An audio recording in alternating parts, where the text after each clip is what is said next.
कार्यक्रम के पुण्यार्जक हैं श्री कंवरलाल जी महावीर प्रसाद जी, पाटनी, मदनगंज, किशनगढ़, राजस्थान।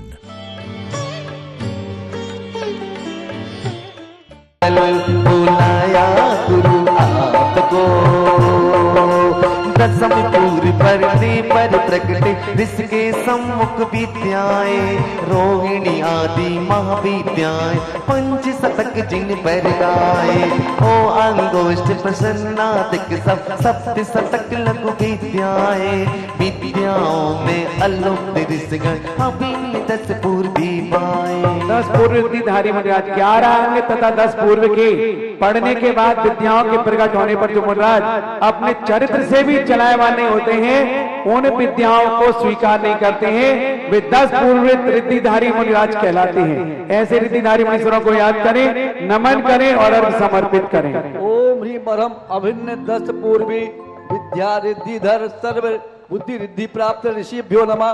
जलादि अर्घम नृवपाम ते स्वाहा।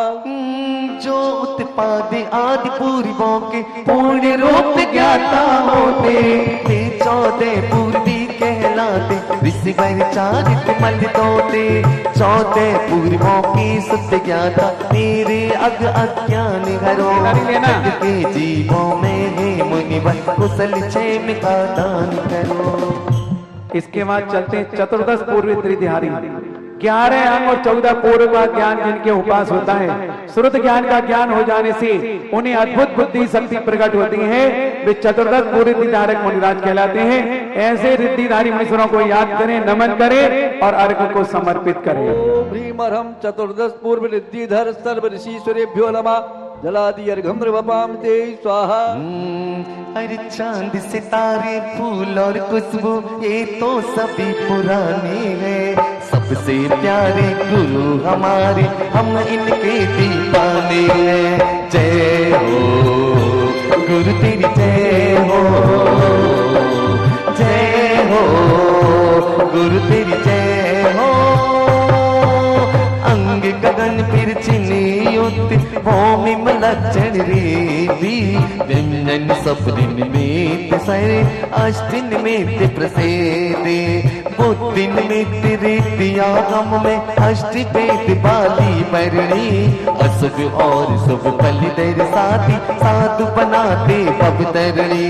अंग अंतर चिन्नाये भीम लक्षणा व्यंजन है, सपनी सब सर अष्ट वेद में रिद्धि समण में स्थान लिए।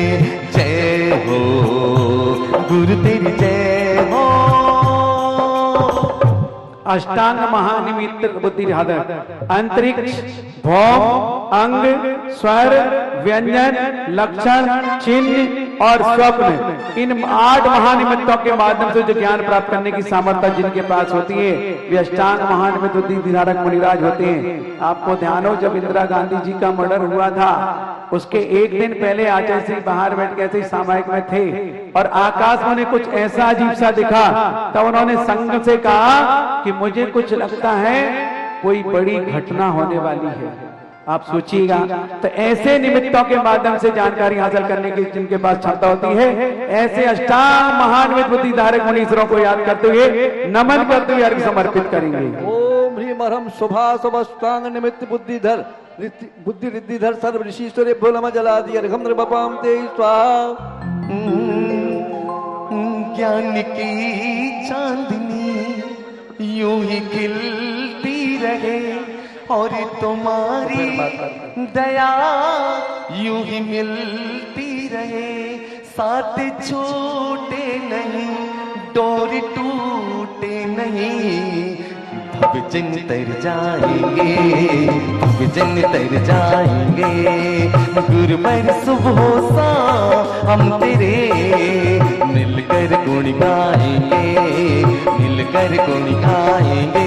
ज्ञान की चांदनी यूं ही खिलती रहे, भवजन तर जाएंगे, भवजन तर जाएंगे।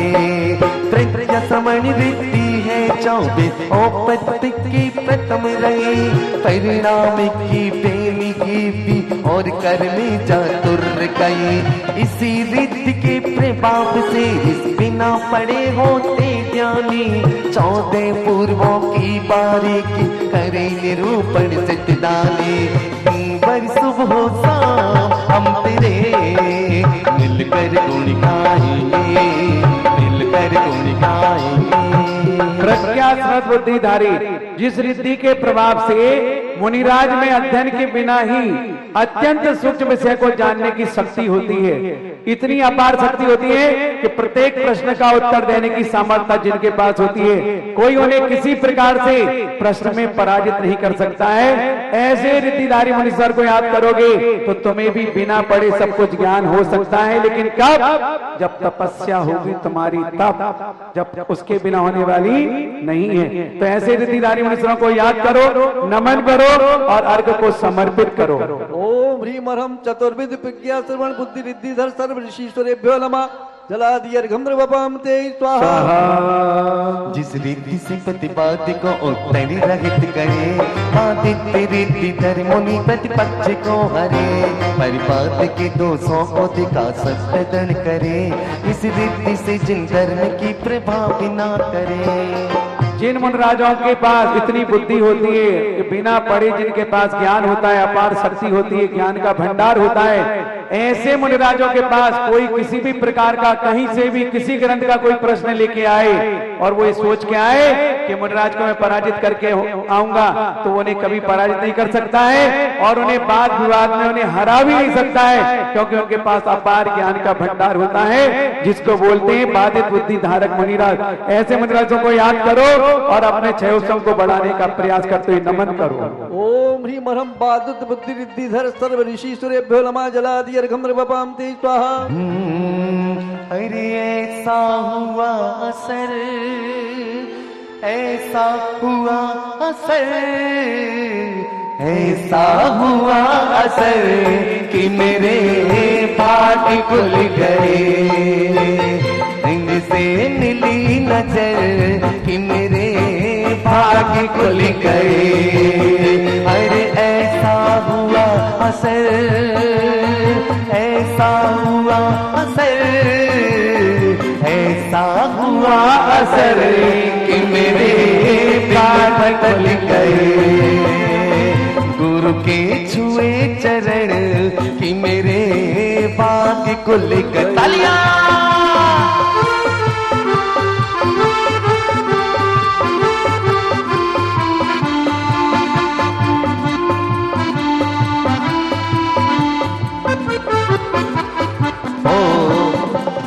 रीति क्रिया के कहे क्या रे मात प्रकार आदि सत्य से अनेक ने नहीं मिला विस्तार। तेरी अड़ो रोप कर क्षेत्र में प्रविष्ट हो चक्री की कटकी को शिविर को रचिबो सुताप से अणुसमा विक्रिया धर रहे भक्त गण रीति धरे के चरण पड़े रहे। अणिमा जिन मुनिराजों में अणु अर्थात परमाणु के समान अपने शरीर को सबसे छोटा बनाने की क्षमता जिनके पास होती है, इतने से छोटे छिद्र में प्रवेश करने की सामर्थ्य जिनके पास होती है जिसमें से चींटी नहीं निकल सकती है, चींटी निकलने का जगह भी ना हो उसमें से निकलने की क्षमता जिनके पास होती है, ऐसे ही मुनीश्वरों को याद करिएगा। वे अणिमा रिद्धिधारी मुनिराज हुआ करते हैं। विक्रिया रिद्धि के भेद हैं। ओम ह्रीम अर्हम अणिमा विक्रिया रिद्धिधर ऋषीश्वरेभ्यो नमः। जलादि अर्घम द्रवपाम ते स्वाहा। विक्रिया रिद्धि में है जो ऋषिधरे नीर समिति को प्रगत विस्तृत करे विष्णु मुनि राज ने रिद्धि महिमा धरी 700 श्रवण की टाल दी दुखरी। महिमा विक्रिया के लिए अपने पास उदाहरण है। महिमा अर्थात महान बड़ा और छोटे से छोटा रूप बनाने के जिनके पास क्षमता होती है। मुनराज से सुमेरु पर्वत के जितना बड़ा शरीर बनाने की क्षमता जिनके पास होती है, ऐसे मुनीश्वरों को याद करेंगे जिसमें अपने पास उदाहरण है विष्णु कुमार जी महामुनिराज का। तो ऐसे मुनिवरों को याद करें और उनके चरणों में अर्घ समर्पित करें। ओम ह्रीं ऊपर मरम किसी को जाने मत देना। महिमा विक्रिया रिद्धिधर सर्व ऋषिश्वरेभ्यो नमः जलादि अर्घं नृपपां ते स्वाहा। 1 2 3 4 जयकारा। सभी रुक जाओ। कोई कार्यकर्ता ऊपर नहीं जाना। अरे आए रे गुरुजी मारे आंगड़ा, आए रे गुरुजी मारे आंगड़ा, अरे रा गुरुजी मारे आंगड़ा, अरे रा गुरुजी मारे आंगड़ा, ओ गुरुजी मारे आंगड़ा, आंगड़ा रे।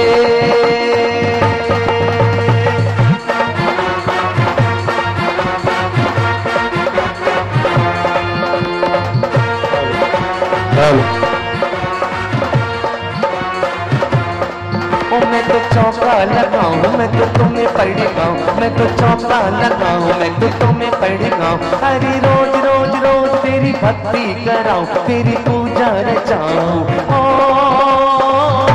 गुरुजी मारे आंगड़ा, आंगड़ा रे।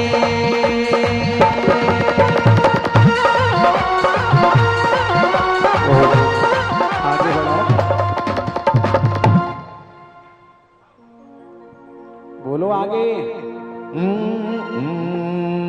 लगी विक्रिया विक्रिया विक्रिया रिद्धि लघु रूप में जो तरे, वायु समुदेय को पूर्ण हले का करे, रिद्धि तप से मिली सिद्धि हो ध्यान हो, लगमा रिद्धि सको में नमो ज्ञान हो।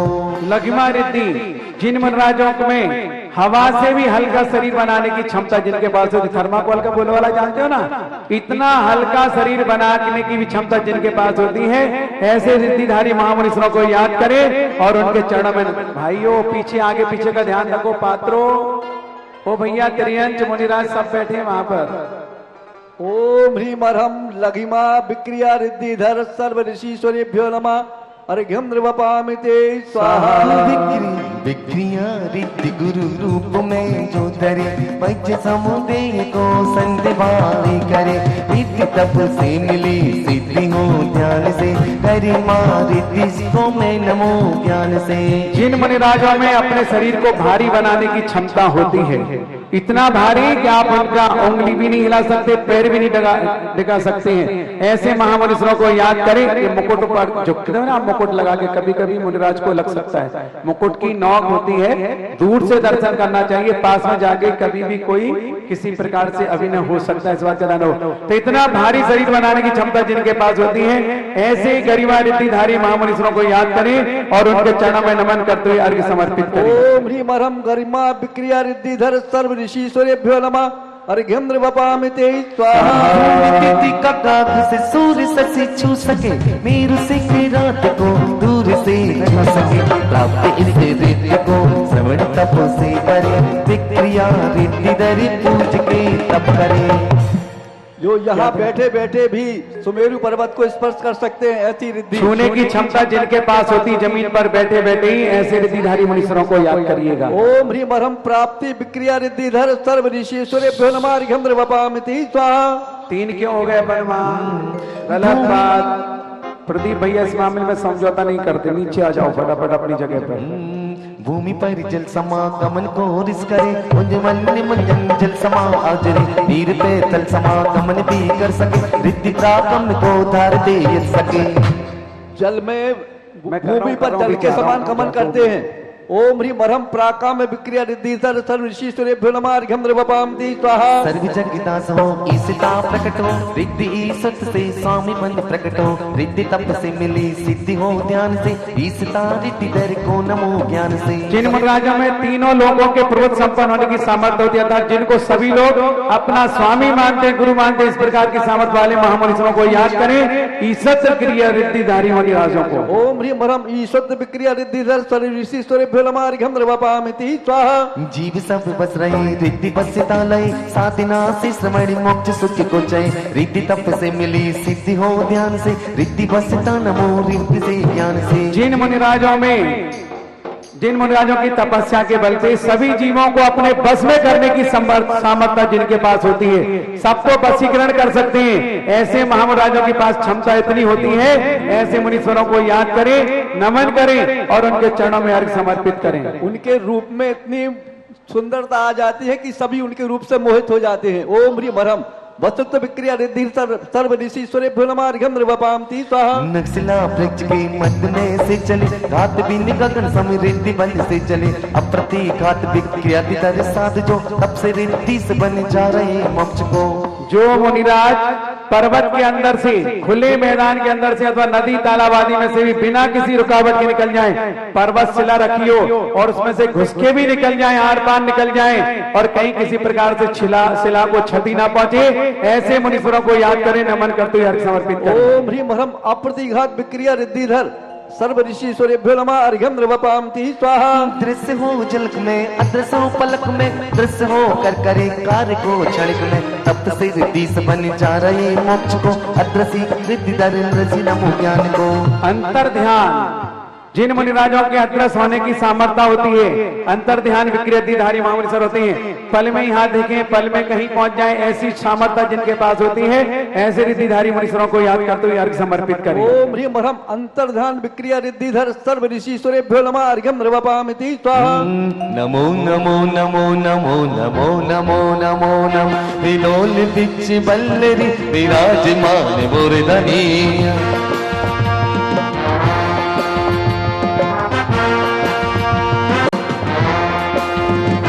गगत गगत गगत ललाट पट पाव के किशोर चंद्र से गिरे रति पति क्षणम मम। ओ रिद्धि से एक रूप साधु जन धर सके, काम रूप रिद्धि को महर्षि जन में लगे। तप से रिद्धि से बन जा रहे मोक्ष को, कामी रूप ऋषि को नमो रिद्धि को। तू ही जिन्हें से बुद्ध है सो बुद्ध के प्रमाणित, तू ही जिन्हें से संकरो जगत कृते विधानित।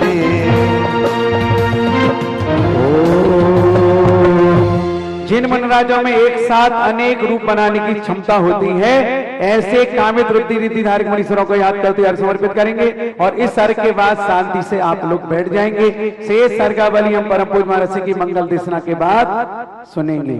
ओम ह्रीं हरम काम रूपित्व विक्रिया रिद्धिधर सर्व ऋषिश्वरेभ्यो नमः जलादि अर्घ्यं नृवपामति स्वाहा।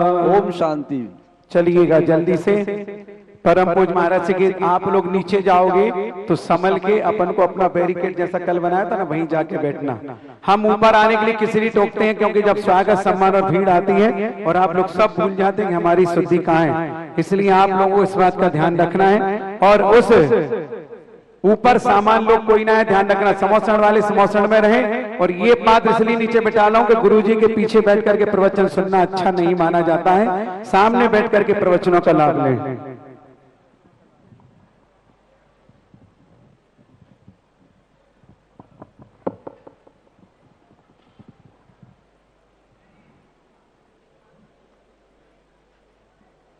सही है।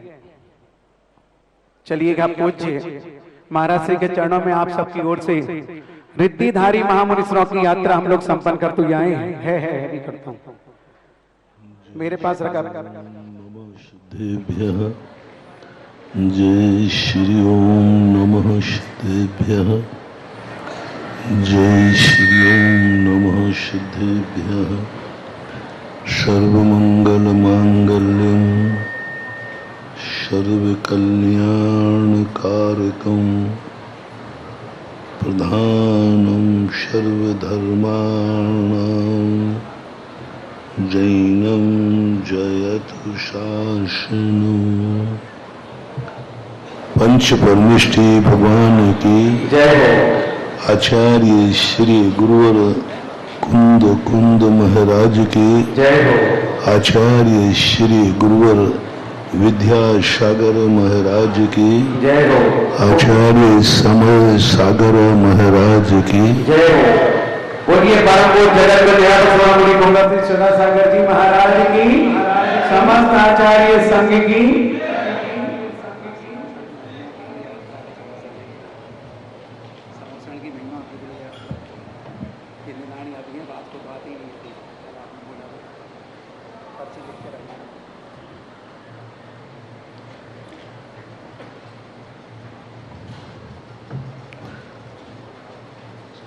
संसार पूरा का पूरा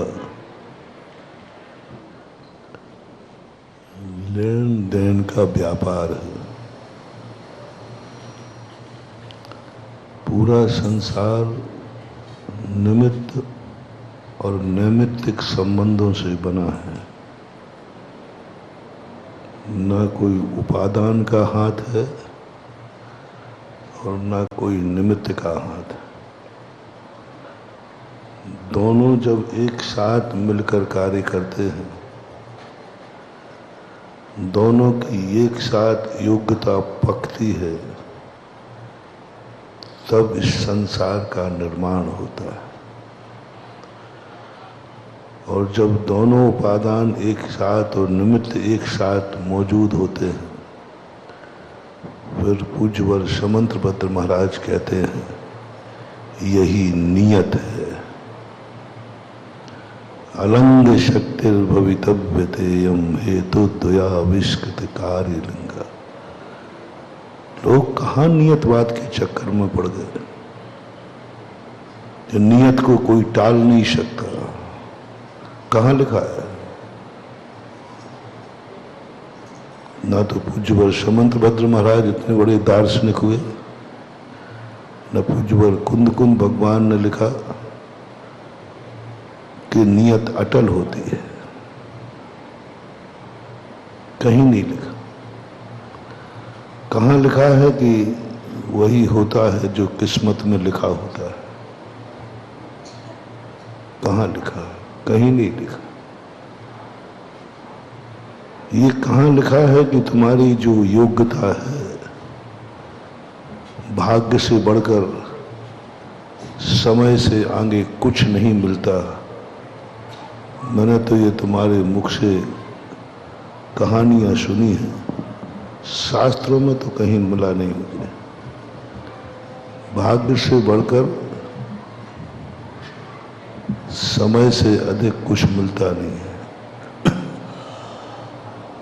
हमारे बीच में भाग्य कहाँ से आ गया? हमारे बीच में समय कहाँ से आ गया? समझदार व्यक्ति गड़े मुर्दे नहीं उखाड़ता। समझदार व्यक्ति गड़ी हुई लकड़ी को नहीं उगाड़ता, क्योंकि गड़ी हुई लकड़ी में, गड़े हुए मुर्दे में दुर्गंध के अलावा कुछ नहीं मिलना। एक दिन 2-3 दिन हमने प्रवचन दिया था, भाग्य में क्या लिखा है यह तुम्हारी खोजने की बात आई तो तुम गड़े मुर्दे उखाड़ रहे हो, गड़ी लकड़ियां उखाड़ रहे हो। कुछ नहीं मिलने वाला गंदगी के अलावा, क्योंकि अतीत में कुछ अच्छा किया ही नहीं है तो मिलेगा क्या? अतीत में कुछ अच्छा किया ही नहीं है तो मिलेगा क्या? मिथ्या दर्शन किया है तो फल मिल रहा है। अतीत में सम्यक दृष्टि होते तो यहां न जन्मते पंचम काल में। पंचम काल में बता रहा है तुम्हारा जन्म कि अतीत तुम्हारा बहुत गंदा रहा है। अतीत में तुम मिथ्या दृष्टि रहे हो और मरते समय तुम मिथ्यात के साथ मरे हो। क्या करोगे अतीत उखाड़ करके? अतीत जितना भी उखाड़ोगे प्याज के छिलके निकलेंगे, सार कुछ नहीं निकलना। समय बर्बाद होना है। आर्त रौद्र ध्यान होगा, कभी पुण्य का उदय आएगा तो रौद्र ध्यान होगा, कभी अशुभ का उदय आएगा तो आर्त ध्यान होगा, और आर्त रौद्र ध्यान दोनों। रौद्र ध्यान जब भी होता है पुण्य कर्म के उदय से होता है। रौद्र ध्यान सबसे निकृष्ट ध्यान है, रौद्र ध्यान सबसे निकृष्ट ध्यान है, रौद्र ध्यान। और वो रौद्र ध्यान किस कर्म के उदय से होता है? पुण्य कर्म के उदय से होता है। देखो, अशुभ ध्यान, पाप ध्यान और कर्म का उदय कौन सा? पुण्य कर्म के उदय में ही होता है। पुण्य कर्म के उदय में ही रौद्र ध्यान होता है। यदि हमें पता भी चल गया कि मेरा पुण्य बहुत बड़ा है, मैं बहुत पुण्यात्मा हूं, मेरे पास बहुत पुण्य है, यदि उसके भरोसे पे अपन ने जिंदगी छोड़ दी तो ये पुण्य तो रौद्र ध्यान ही कराएगा, रौद्र ध्यान ही कराएगा। बच्चे के भरोसे यदि बच्चे को छोड़ दिया, मुनीम के भरोसे यदि तुमने फैक्ट्री छोड़ दी, समझ लेना दिवालिया की तैयारी करो। बच्चे को तिजोरी की चाबी दे दी, समझ लो दिवालिया की तैयारी करो। कर्मों को यदि हमने जिंदगी दे दी, नरकों में पड़ोगे। पुण्य कर्म को जिंदगी दे दी। यदि हमने ये दे दिया कि मैं तो पुण्य कर्म के भरोसे है और मेरा पुण्य बहुत है, माटी छूंगा सोना हो जाएगा, इतना पुण्य है, इतना पुण्य है, जहां देखूं जो देखना चाहूं वही दिखता है, जो सुनना चाहूं वही सुनना है। मुझे आज तक कोई मेरी आंखों ने गलत चीज नहीं देखी। मैं जो देखना चाहूं वही दिखता है, मैं जो सुनना चाहूं वही सुनता है, मैं जहां चलना चाहूं वहीं मेरे पैर ले जाते, सब कुछ है पुण्य। इसलिए मैं निश्चिंत हूं, क्योंकि मैं जन्म जन्म का पुण्यात्मा हूं और मैंने अवधि ज्ञान से, केवली भगवान से जान लिया कि तेरी जिंदगी में अपरंपार पुण्य है। तुझे जिंदगी में कभी कोई कमी नहीं आने वाली है।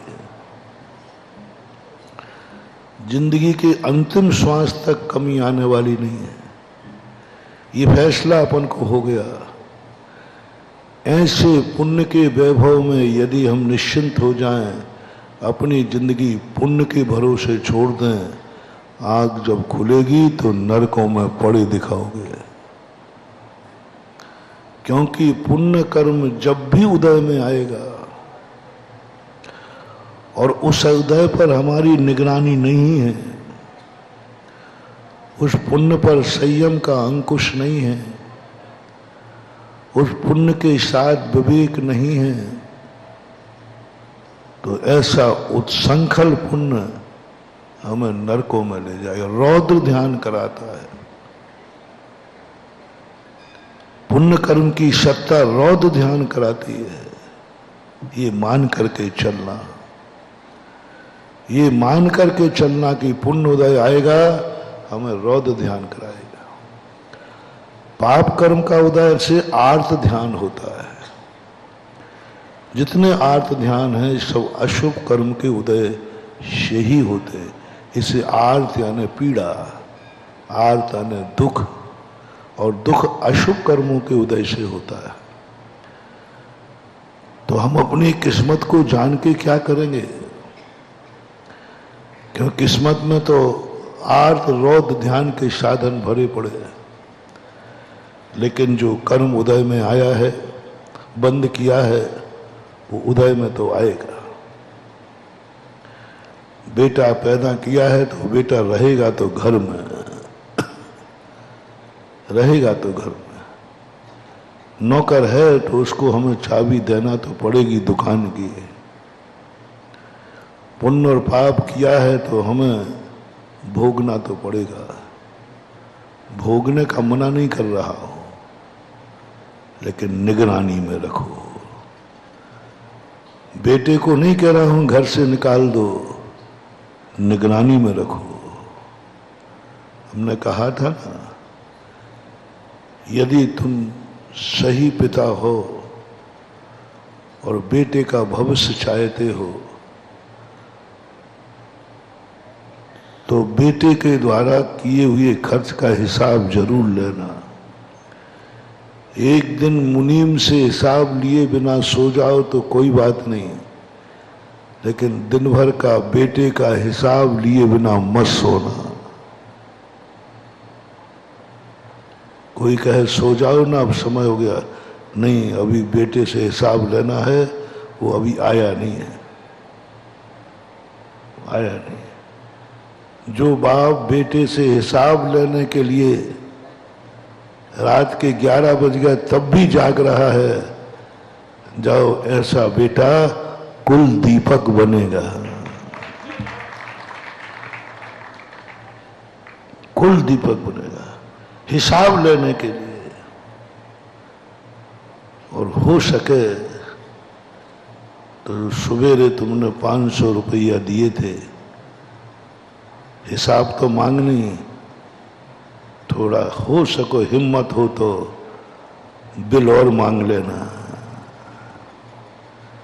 वो कह देगा कि भाई इतने रुपया का मैंने ये किया, ये किया, ये किया, ये किया। क्या पता झूठ बोल रहा हो तो,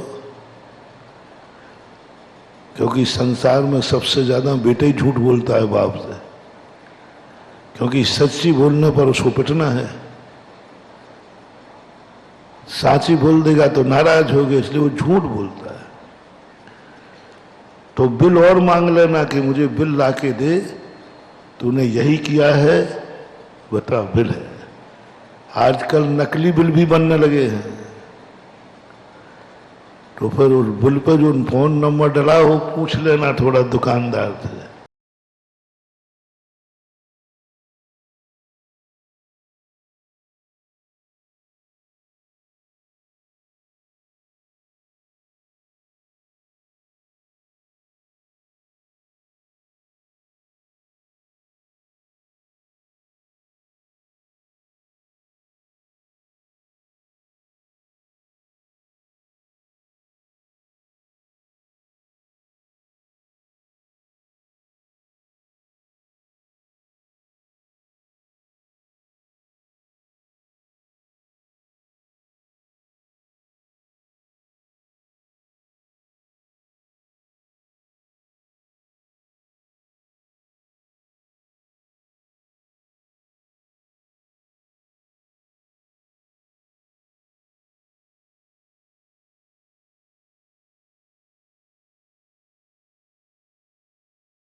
दूर है, और जो कार्य मजबूरी में किया जाता है वो व्यक्ति कभी वफादार नहीं हो सकता। मोटिवेशन,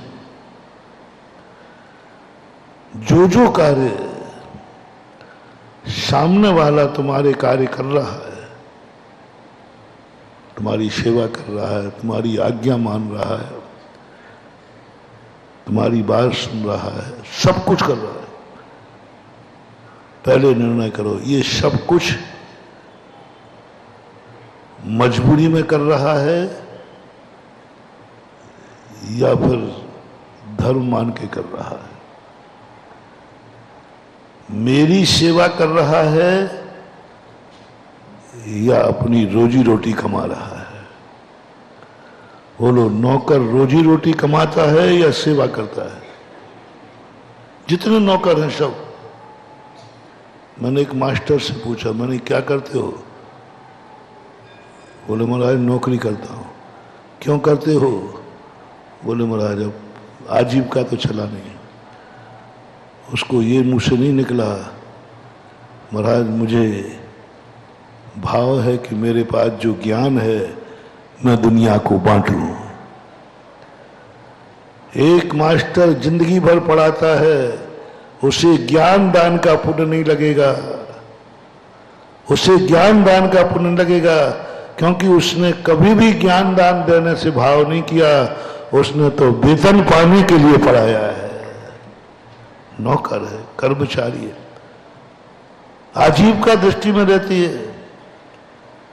इतने टीचर इतना पढ़ाते हैं, उनके पढ़े हुए लोग ऑफिसर बन जाते हैं, लेकिन टीचर को कोई ज्ञानावरणी कर्म का क्षय उपशम नहीं होता, क्योंकि उसकी दृष्टि में पढ़ाना है ही नहीं, उसकी दृष्टि में आजीविका है। और गुरु जो ज्ञान देता है, गुरु और शिक्षक में यही अंतर है। गुरु आजीविका के लिए नहीं पढ़ाता। गुरु प्रवचन ये लेक्चर दे रहा है, ये लेक्चर नहीं है, आजीविका के लिए नहीं दे रहा है, तुम्हारे कल्याण के लिए दे रहा है। ये दान हो गया। ध्वनन शिल्प कर स्पर्शान मूर्जा किम पेक्षते, पूज्यवर समंत भद्र महाराज ने कहा, ध्वनन शिल्प कर स्पर्शान मूर्जा किम पेक्षते। जो हम अपेक्षा किए बिना कोई कार्य करते हैं, वो आता है धर्म की क्रिया। मंदिर भी तुम मजबूरी में आ रहे हो, विधान में तुम मजबूरी में बैठे हो, चतुर्मास तुम मजबूरी में करा रहे हो, माला तुम मजबूरी में फेर रहे हो, ये सब धर्म की कोटि में नहीं आएंगे। तुम कहीं ना कहीं बेईमानी करोगे, कहीं ना कहीं करोगे, क्योंकि तुम मजबूर होकर के फिर रहे हो। फॉर एग्जाम्पल, आपका मरीज ऑपरेशन थिएटर में है, बहुत अच्छी, तुमसे यदि सच्ची माला फिरवाना है, अच्छे मन लगा करके, कोई मच्छर नहीं, कुछ भी नहीं, सब बंद चलेगा, तो तुम्हारे घर के एक मरीज को अस्पताल में भेजना पड़ेगा। वो ऑपरेशन थिएटर में हो और तुम्हें दे दी जाए कि माला फिरो 5, इतनी बढ़िया माला फिरेंगे।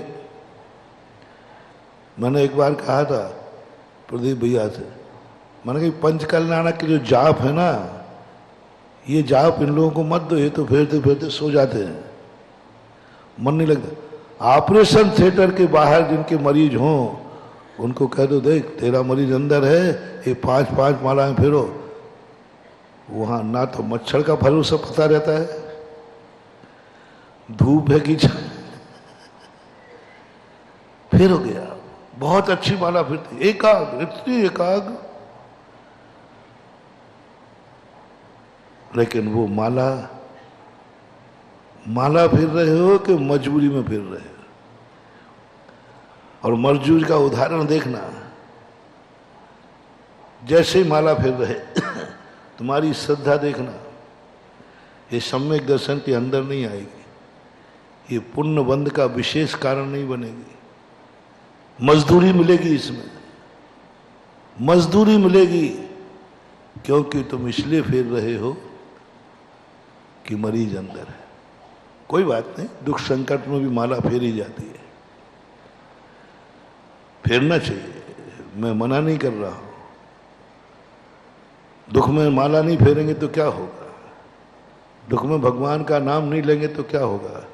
मानतुंग आचार्य ने भक्तांबर पाठ पढ़ा, दुख में अपन को भी पढ़ना है, लेकिन अंतर समझना। जैसी अंदर से आवाज आई, ऑपरेशन फेल हो गया, मरीज मर गया, अभी माला आधी हुई है, आगे क्या होगा।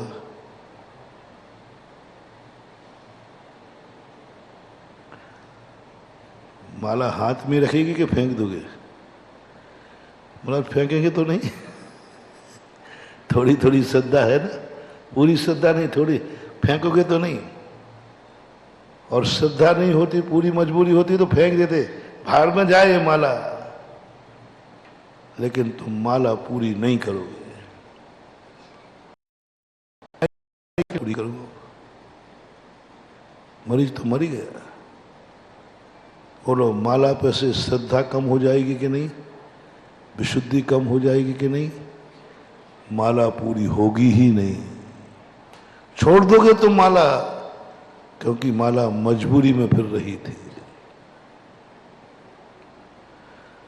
सम्यक दृष्टि भी संकट में माला फेरेगा, संकट में। लेकिन आवाज आने पर कि मरीज मर गया, वो कहेगा मर तो गया ही है, कम से कम माला पूरी तो कर लूं। उसके भाव में माला के, महाराज जी देखो, आप समझो बात करा दे, ऐसे संकट में कैसे माला फिरना? मरीज मर गया, कैसे फिरेगी माला? नहीं फिर पाएगी माला। आप हमें लांछन मत लगाओ, हमें मजबूरी मत बनाओ, हम लोगों का मोह है। चलो कोई बात नहीं, चलो कोई बात नहीं, मैं तुम्हें तुम्हारी जमानत दिलाऊंगा कि इसकी मजबूरी नहीं है, घटना है, दुर्घटना है। आपकी आधी माला हुई है और ऑपरेशन थिएटर से मरीज की आवाज आई, ऑपरेशन सफल हो गया, मरीज होश में आ गया। अब वो माला बताओ पूरी फिरेगी या नहीं? अब तो पूरी कर लो।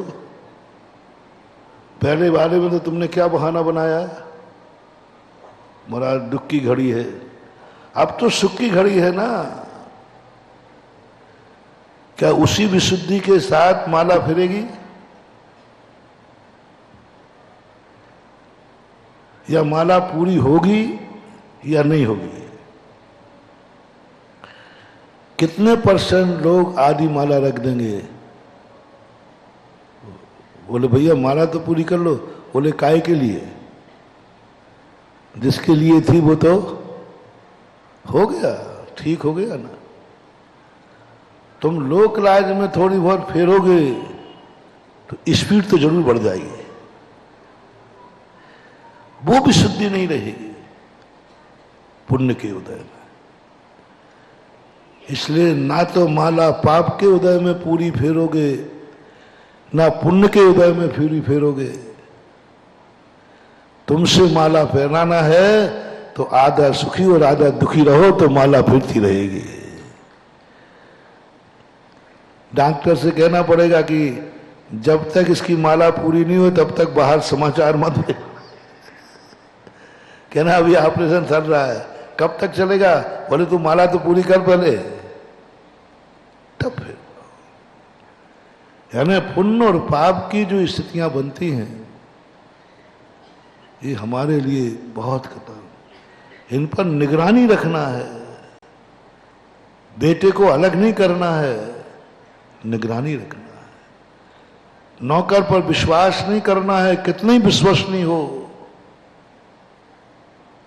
कितने विश्वसनीय हो, नौकर नौकर ही रहेगा। कितने नौकरों ने हमारे फिरोजाबाद के छदामी लाल जी को 40 साल का नौकर था, बेटे जैसा था, सारी तिजोरियां ही वही संभालता था, अंत में उसी ने निपटा दिया। तो हमें सामने वाले के साथ कोई भी हरकत कर रहा है, कोई भी परिस्थिति कर रहा है, कहीं ये परखने की चेष्टा होना चाहिए कहीं ये मजबूरी में तो नहीं कर रहा है, तुम्हारी प्रशंसा कर रहा है, कहीं मजबूरी में तो नहीं कर रहा है, चटुकारता तो नहीं है, तुम्हारे पैर भी दबा रहा है, मजबूरी में तो नहीं दबा रहा है, तुम्हें नमस्कार भी कर रहा है, मजबूरी में तो नहीं कर रहा है, कोई लोभ तो नहीं है इसके मन में, क्योंकि लोभ और मजबूरी कुछ भी करा सकती है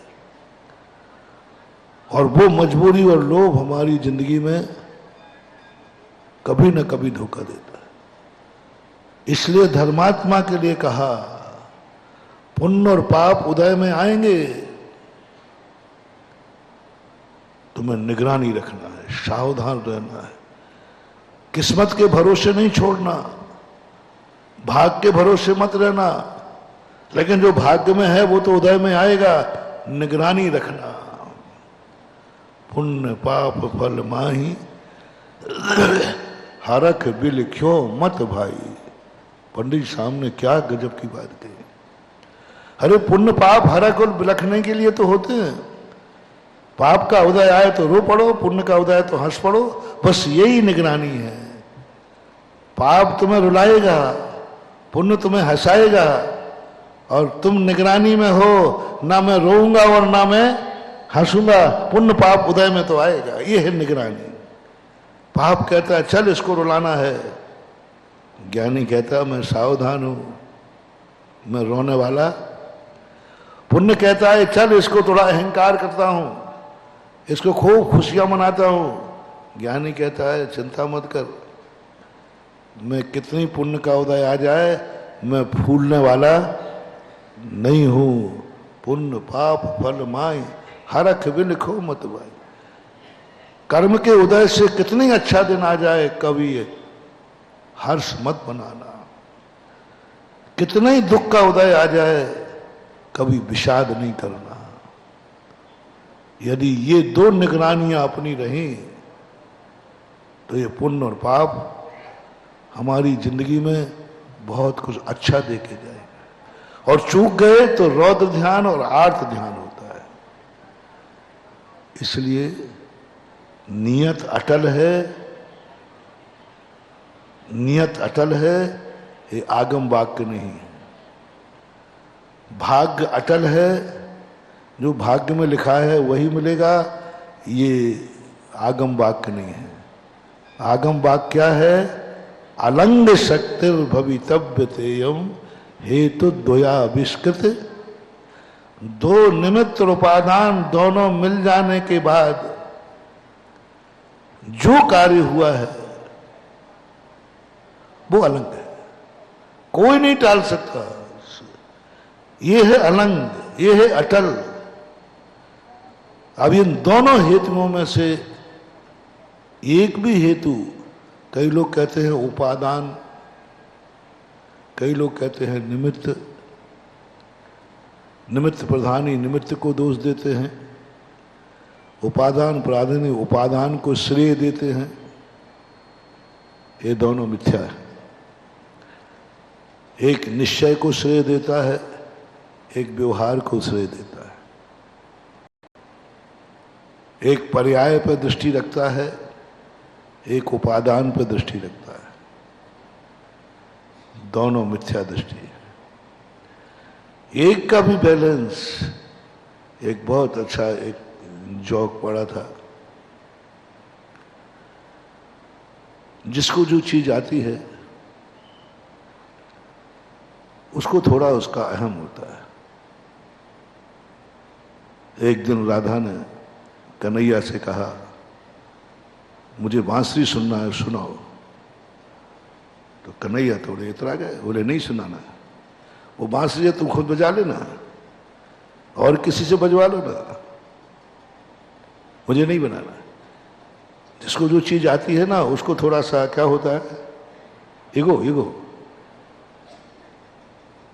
जिसके पास कोई भी चीज हो, तुम्हें चाहिए हो, तो पहले थोड़ा बहुत नखरे करेगा, जरूर करेगा, क्योंकि उसको मालूम है कि ये चीज दूसरे के पास नहीं है और इनको इस चीज की जरूरत है, तो पहले वो नखरे करेगा ही करेगा, पक्का है।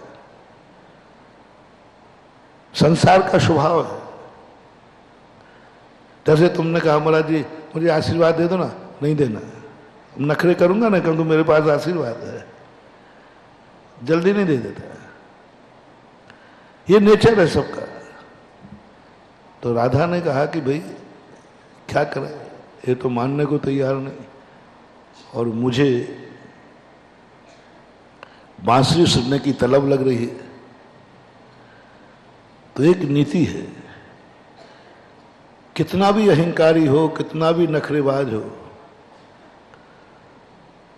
प्रशंसा की भट्टी में डाल दो उसको। अरे नहीं कन्हैया जी आपका, मेरी श्वास का क्या दुनिया, अर्थ तो है तुम्हारी श्वास का, अन्यथा ये टुकड़ा बांस का। अर्थ तो है तुम्हारी श्वास का, अन्यथा ये टुकड़ा, अरे ये तो टुकड़ा बांस का है। इसमें जो ताकत है, जो आनंद है, जो सुरीली तान है, वो तो तुम्हारी, बोलो, आवाज बांसुरी से निकलती है कि बांसुरी बजाने वाले से? बांसुरी सबको बांट दो ना, लेकिन सभी नहीं बजा पाएंगे। वो तो एक बजाने की कला है। कन्हैया की श्वास में कला थी। तो कन्हैया बोले क्या कहा?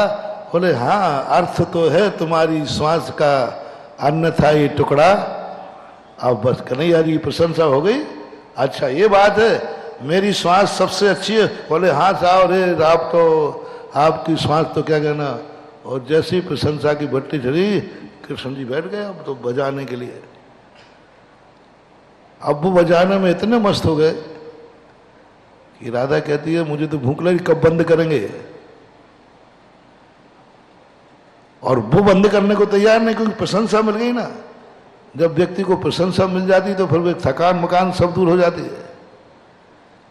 प्रशंसा की भट्टी में व्यक्ति इतना गाफिल हो जाता है, कुछ नहीं, प्रशंसा मिलना चाहिए। अब किसी चीज को सीधे बंद करने का नहीं कह सकते। धीरे से बोलती राधा, अर्थ क्या है तुम्हारी श्वास का, गरना होता है टुकड़ा बांस का। क्या कीमत है तुम्हारी श्वास की? बांसुरी नहीं होती वो फिर बजा के दिखाओ तो जाने। कृष्ण जी कहते क्या बोल रहे? बोले हाँ, पहले क्या बोला था? अर्थ तो है तुम्हारी श्वास का, अन्यथा ये टुकड़ा बांस का। महत्व किसको दे दिया और निंदा किसकी कर दी? बांसुरी की। अब बदल दी उसने। अर्थ क्या है तुम्हारी श्वास का, गर्म होता है टुकड़ा बांस का। अब यहां महिमा किसकी हो गई? बांसुरी फेंक दी। बोले हाँ यही चाहते, चलिए साहब।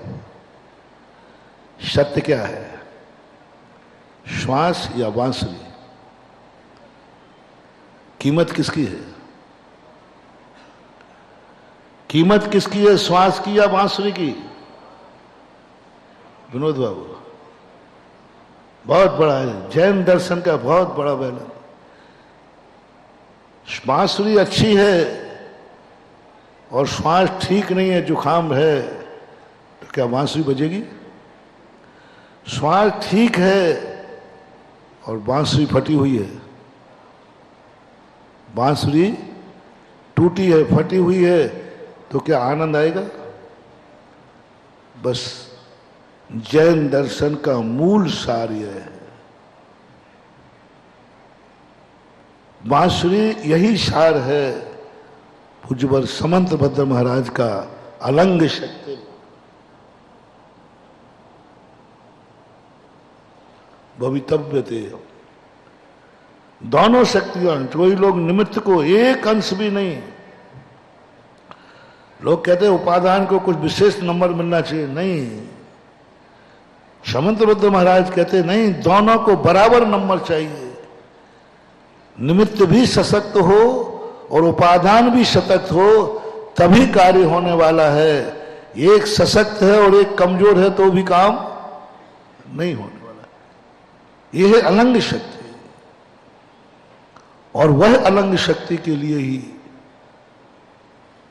ये जो संसार है, संसार में जो कुछ तुम्हें चाहिए है वो तुम्हें बोना पड़ेगा। बोना और लेना दोनों में किंचित मात्र भी अंतर नहीं होना चाहिए। जितना बोओगे उतना पाओगे। बोना निमित्ता भी मुख होना है, और फसल काटना उपादान के अभिमुख होना है। पहले किसके अभिमुख हुआ जाता है? श्वास पहले, श्वास है इसलिए बजाने का भाव आया कि बांसुरी है इसलिए बजाने का भाव आया।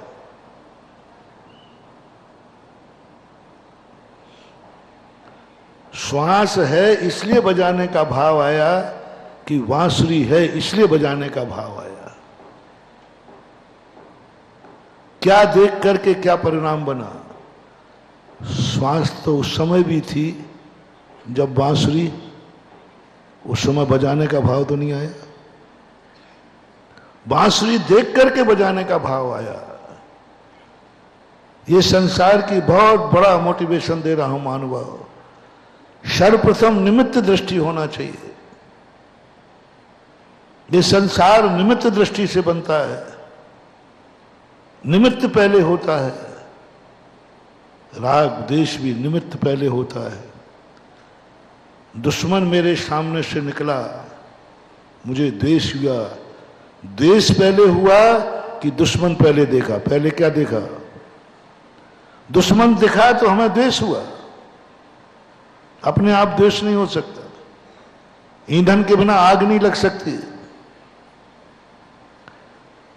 ईंधन है सो आग है, कि आग है सो ईंधन है? आग जल रही है, आग जल रही है इसलिए ईंधन आ रहा है, कि ईंधन आ रहा है सो आग जल रही है? महाराज आग जल रही है तो ईंधन को तो आना ही पड़ेगा।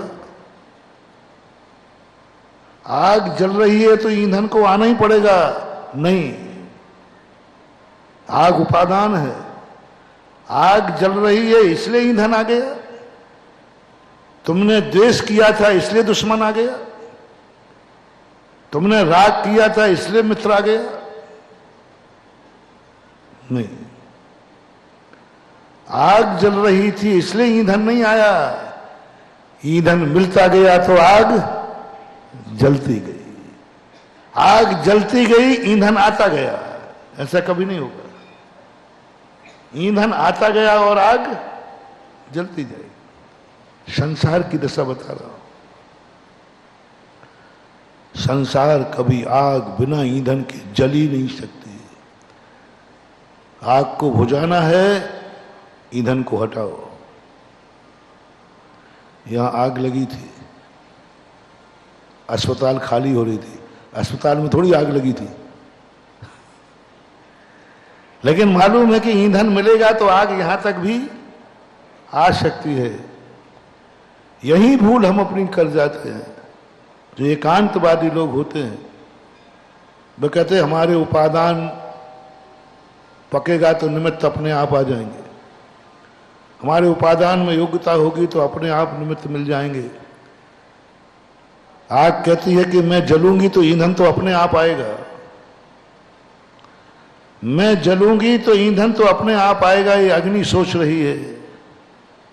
नहीं मानो, आग जलेगी तो ईंधन नहीं आएगा, ईंधन आएगा तो आग जलेगी। इसलिए निमित्त को सबसे पहले उठाया। साधु का उपादान नहीं जगाया, पहले साधु को निमित्त मिलाया। पहले ऋषभ देव का उपादान जागा सो नीलांजना मरी थी, कि नीलांजना मरी थी सो ऋषभदेव जागे थे। नहीं, ऋषभदेव बैराग हो गया इसलिए नीलांजना मर गई, कि नीलांजना मरी सो बैराग हुआ। निमित्त पहले आए, बैराग हुआ इसलिए नीलांजना नहीं मरी। यही स्थिति क्षयोपशम लब्धि में होती है, जो मैंने परसों कहा था। उसको कुछ पता नहीं है, उपादान जागा ही नहीं है। वो जानते ही नहीं कि उपादान क्या है, जानते ही नहीं कि धर्म क्या है, जानते ही नहीं कि भगवान क्या है, कुछ नहीं जानता। वो तो इतना जानता है, इस संसार में मुझे नहीं रहना, इसको तो मैं जानता हूं, इसको मैं जानता हूं, इस संसार में मुझे नहीं रहना, क्योंकि मैं इसको जानता हूं। फिर कहां रहोगे मुझे पता नहीं। परसों कहा था ना, मुझे इस संसार में नहीं रहना, बस मैं पूरा भव वन में जी भर घूम चुका, कण कण को जी भर भर देखा, मृग तृष्णा के पीछे मुझको न मिली, बस मुझे यहां नहीं रहना। बस क्यों? मैंने एक एक कण को भोगा है, सुखाभास लगा, मैंने सब कुछ देख लिया है। पहला निर्णय पूछा जाता है, अंजन चोर से पहला पूछा, जो गुरु महाराज हैं वह नहीं पूछते हैं जो तुम नहीं जानते हो, जो तुम नहीं जानते हो वह पूछते हैं तो आउट ऑफ कोर्स है। कहां जाना चाहते हो, यहां क्यों आए हो, क्यों आए हो? आप अच्छे हैं, आप महाराज हैं, आप गुरु हैं, आप धर्मात्मा हैं, हमें मोक्ष जाना है। ये प्रश्न आउट ऑफ कोर्स है, आउट ऑफ कोर्स है। तू मोक्ष जाना चाहता है तो उन्हें मोक्ष पता कहां से कर लिया, मोक्ष है कि नहीं? ये आउट ऑफ कोर्स है। अंजन चोर से ये नहीं पूछा गया तू क्या चाहता है, तो प्रश्न पूछा गया तू कौन है, क्या करता है, जो करता है वो कैसा है, वो कैसा है ये बता दे। बोले चोरी पाप है, चोरी बुरी है, मैंने करके देख ली। उसी चीज को बुरा कहना जो तुमने अनुभव किया है, करके देख लिया, करवा के देख लिया, करने वालों को देख लिया। तुम्हारे अनुभव में आना चाहिए, तुमने जो जो चीजें छोड़ी हैं, तुम्हारा मन क्यों नहीं लगता धर्म में? क्योंकि तुम उपादान प्रधानी हो, तुम्हारी दृष्टि उपादान पे है। तुम उपादान के लोभ में आ गए हो, मुझे ये चाहिए, मुझे मोक्ष जाना है कहां मोक्ष है तो बता दे तुझे, मोक्ष चलना पड़ा है।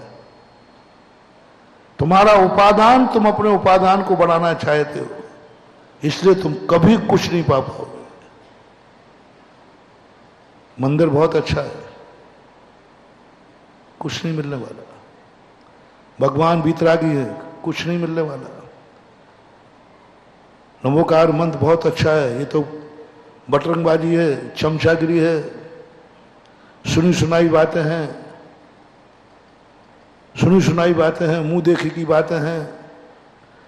तुम ना भगवान के भक्त बन पाओगे, ना मंदिर में मन लगेगा, ना गुरु बन पाओगे, ना गुरु के पास मन लगेगा, ना तुम किसी में मन नहीं लगेगा।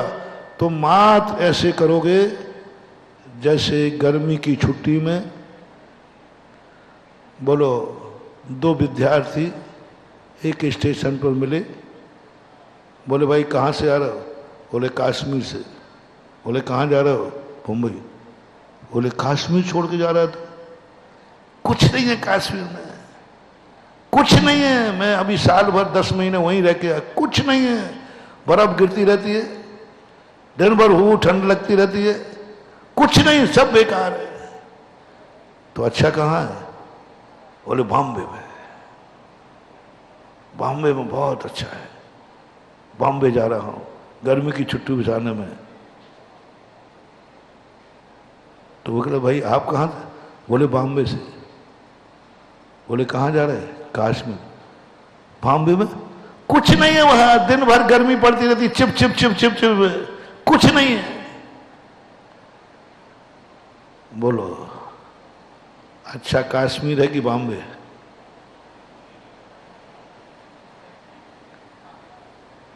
ना कश्मीर अच्छा है ना बॉम्बे अच्छा है, वहां थोड़े दिन के लिए मन बहला रहे हो बस। और दोनों दिनों बाद फिर लौट के 2 महीने बाद आए। बोले यार क्यों लौट गया? आखिर घर तो घर ही होता है। 2 महीने बाद तुम लोग घूमने जाते हो बड़े शौक से, और घूमने के बाद लौटते ऐसे हो जैसे कि जिंदगी में पहली बार घर आ रहे हो। इतनी जोर से याद आएगी, अरे भाई तू तो गया था लाखों रुपया खर्च करने हिल स्टेशन पर।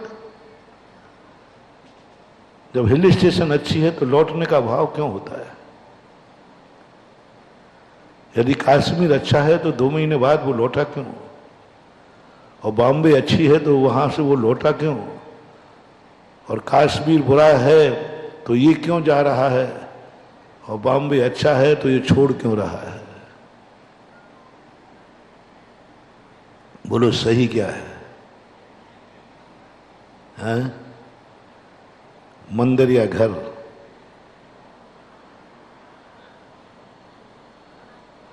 बोल तो जो है सो है, महावीर की जय। घर में रहते रहते बोर हो जाते हो, चलो घंटे भर मंदिर चलते हैं। और मंदिर अच्छा है, 1-8 घंटे ज्यादा लग जाए तो ऐसे भागता है जैसे जेल में से भाग रहा हो। अरे जब मन घर मंदिर अच्छा था तो अब लौट के क्यों जा रहा है?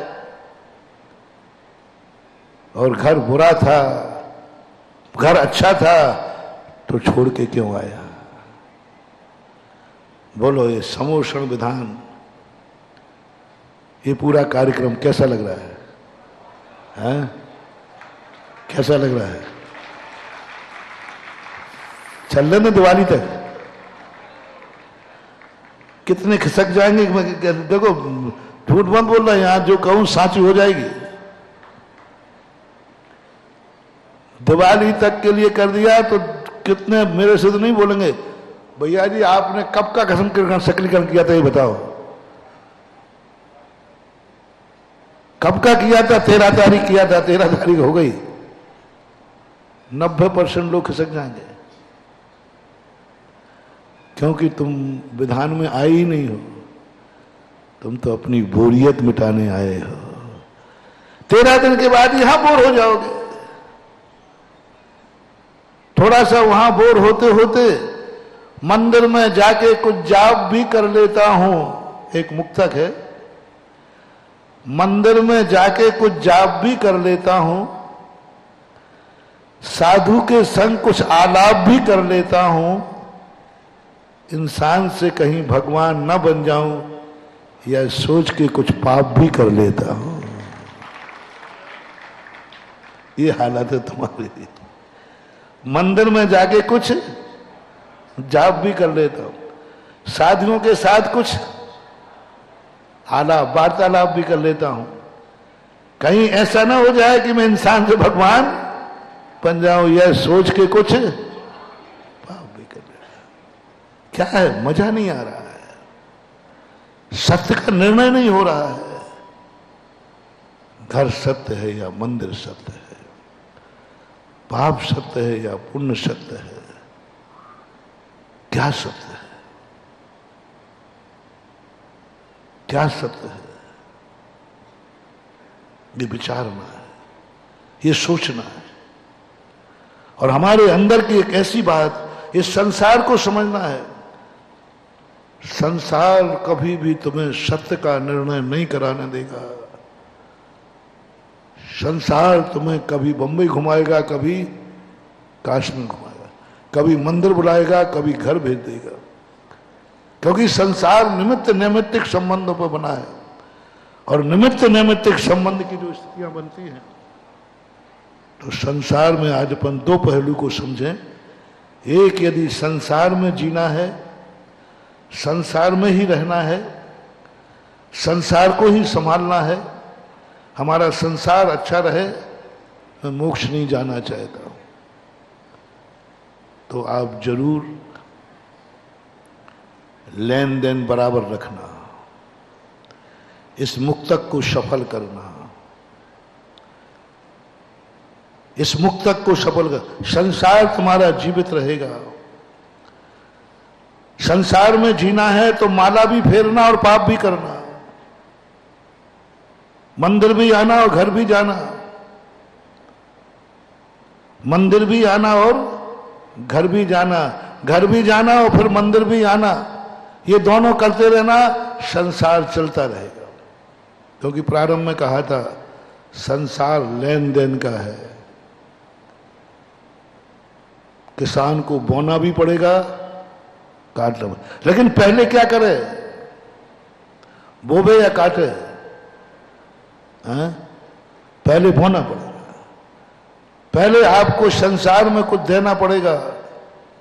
संसार, जैसे कल मैंने कहा था, ये भगवानों की आज पूजा की जा रही है, पहले इन्होंने संसार को दिया है, तब संसार इनको पूज रहा है।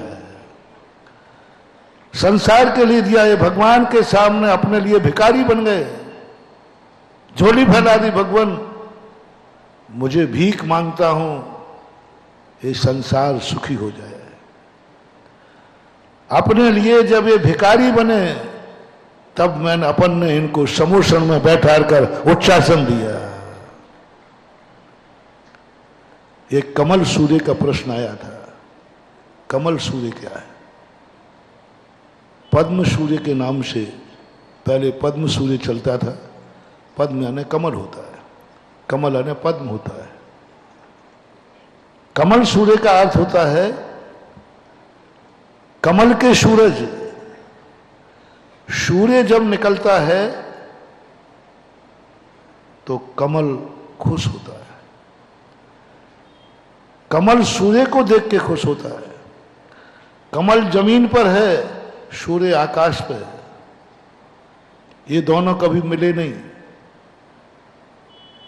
ये दोनों कभी मिले नहीं और मिलेंगे भी नहीं।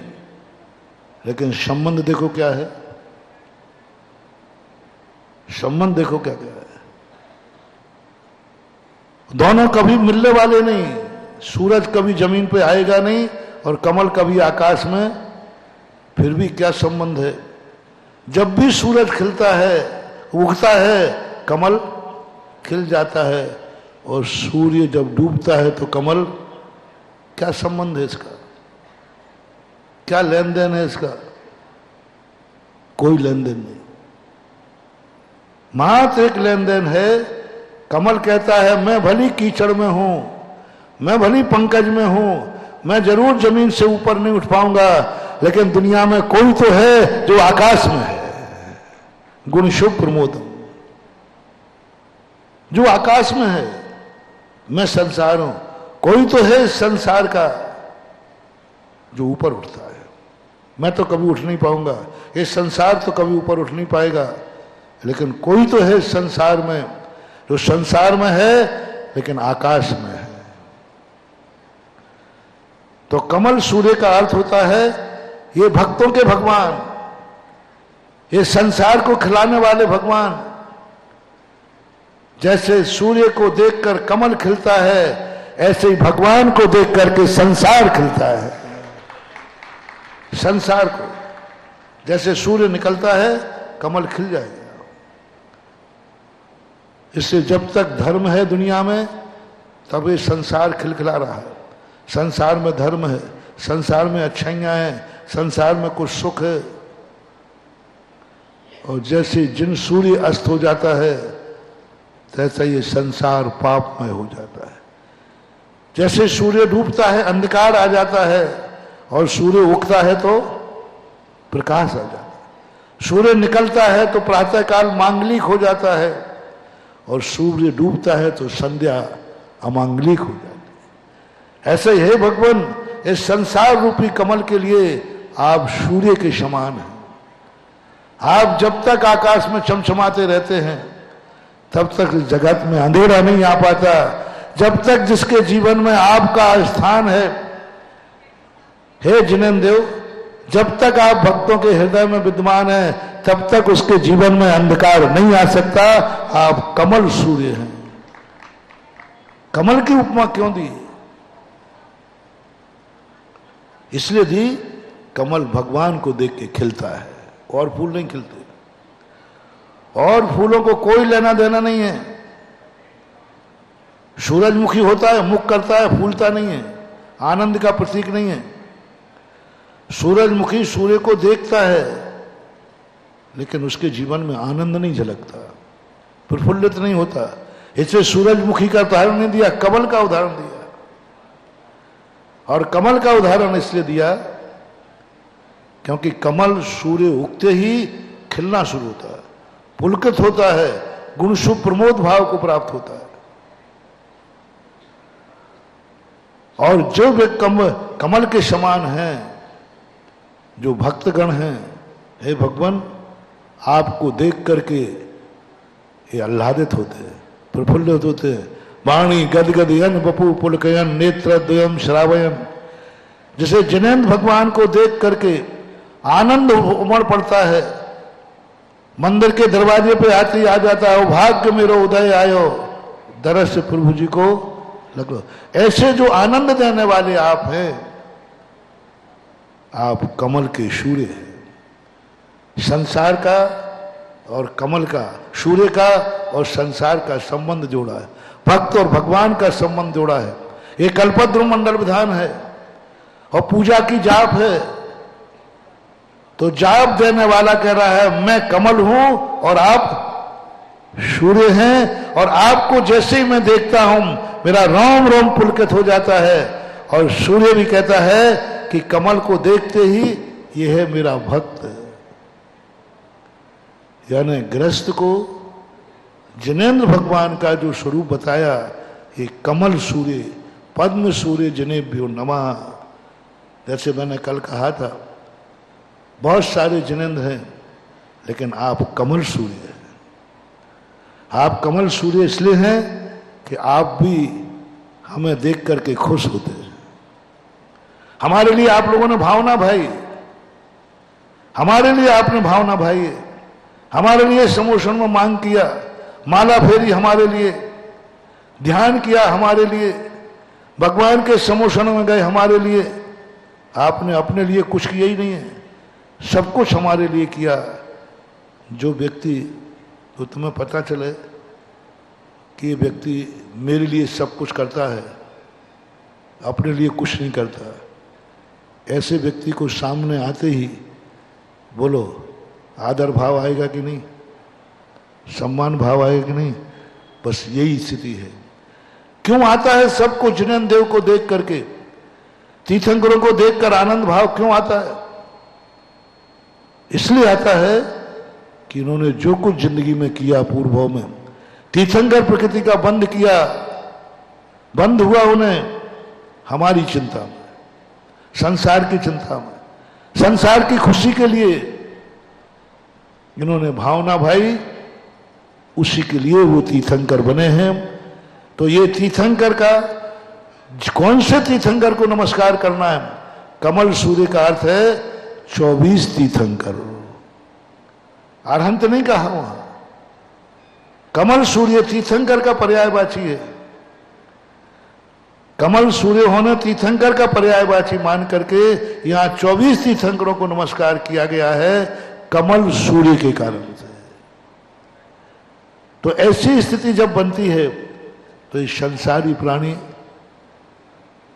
हमें तो अरहंत भगवान चाहिए, तुम्हें तीर्थंकर चाहिए। इसलिए हम मुनियों की किसी भी पूजा में, किसी भी आवश्यक में तीर्थंकर भक्ति नहीं है। हम लोगों को तीर्थंकर भक्ति नहीं है। कहीं तीर्थंकर भक्ति का कोई भी 24 घंटे में कोई भी एक भी तीर्थंकर भक्ति का उल्लेख नहीं मिलता। हमारी हर क्रिया में सिद्ध भक्ति आती है। हर क्रिया में सिद्ध भक्ति। गुरु की वंदना करो तो सिद्ध स्वाद, सब तरफ सिद्ध भक्ति। क्योंकि मुझे तीर्थंकर नहीं बनना है, हमें सिद्ध बनना है। हमारे लिए जिंदगी में तीर्थंकर का कोई महत्व नहीं, हमें तीर्थंकर की जरूरत भी नहीं है। मेरा तो उद्देश्य है सिद्ध बनना है। चाहे तीर्थंकर के बन के बनूं, चाहे सामान्य बन के रहूं, लेकिन आपको, क्योंकि मुझे तो संसार का नाश करना है, कर्मों का क्षय करना है। अरहंत भगवान का नाम लेने से कर्मों का क्षय नहीं होता। अरहंत भगवान की पूजा करने से कर्मों का क्षय नहीं होगा, संसार का नाश नहीं होगा मात्र। लेकिन सिद्ध भगवान की पूजा करने से, सिद्ध भगवान के स्वरूप का चिंतन करने से संसार का नाश होता है, संसार का नाश होता है। और तुम लोग तीर्थंकरों की पूजा क्यों करते हो? क्यों मंदिरों में तीर्थंकर की बैठाते हो?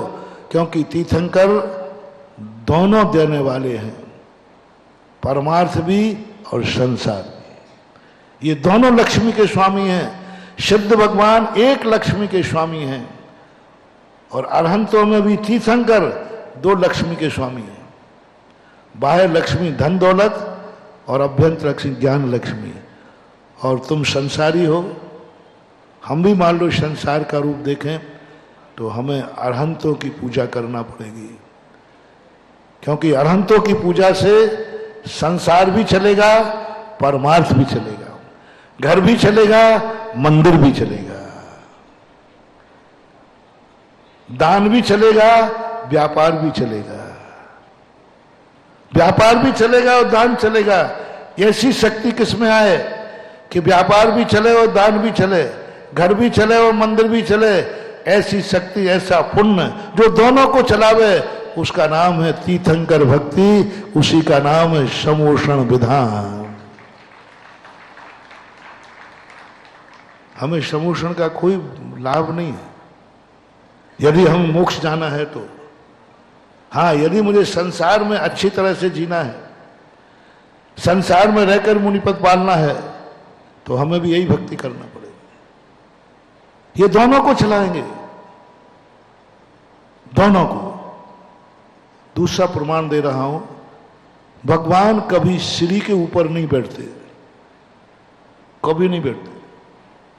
जब भी मूर्ति की स्थापना होती है तो हिराम बीजाक्षर पर बैठते हैं, श्री पर नहीं बैठते, कभी कभी नहीं बैठते तीर्थंकर।